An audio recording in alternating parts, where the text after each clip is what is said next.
Hello everyone! Welcome sa aking YouTube channel. For today's video, ito na po yung part 2 kung paano i-verify ang GCash account step by step ngayong 2024. Panoorin mo ang video ito hanggang sa dulo at huwag mag-escape para masundan ang mga ituturo ko. Bago ang lahat, please subscribe and hit the notification bell for more updates. So let's start guys! Step 1, pumunta sa iyong GCash app. Hintayin ito. Pagkatapos, ilagay ang iyong 4-digit PIN. So ayan guys, andito na tayo sa home. Step 2, meron kayong makikita dito sa baba sa right side na profile. I-tap nyo ito. Step 3, andito na tayo sa profile. Makikita nyo ito, merong word na verify. I-tap nyo ito. Kung hindi ito matap, itong nasa taas na may arrow ang i-tap nyo. Step 4, so andito na tayo. Merong nakalagay dito na verified guys. Sa akin verified na kasi kaya ganito. So kapag tinap nyo ito, kailangan nyo mag-picture ng ID. Pero kung wala naman, itong face verification na kaagad ang gagawin nyo. Basahin nyo lang itong mga tips kung paano mag-scan ng mukha.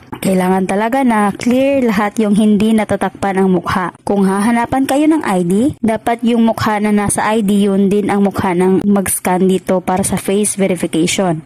Kapag wala kayong valid ID or kung sa mga students pa lang, pwede yung mga information ninyo ang ilagay dito pero gumamit kayo ng ibang pangalan, yung may valid ID.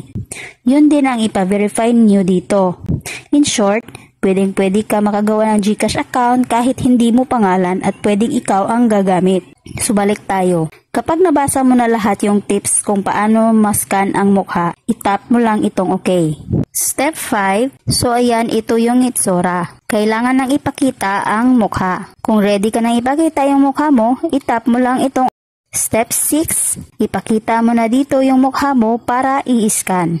Sundin nyo lang ang sasabihin dito guys, kung kailangan ka bang kumindat or ibuka ang bibig. Kapag okay na, makikita mo ulit sa profile na they will let you know kung verified na ang inyong account. Yung iba, madali lang, ilang minuto lang, verified agad. Meron ding aabotin ng 3 days. Hintayin nyo lang po yan guys.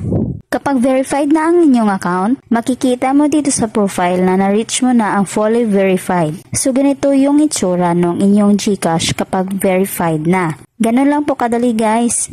That's all guys. Sana nakatulong ako sa inyo. Thank you for watching. God bless you everyone.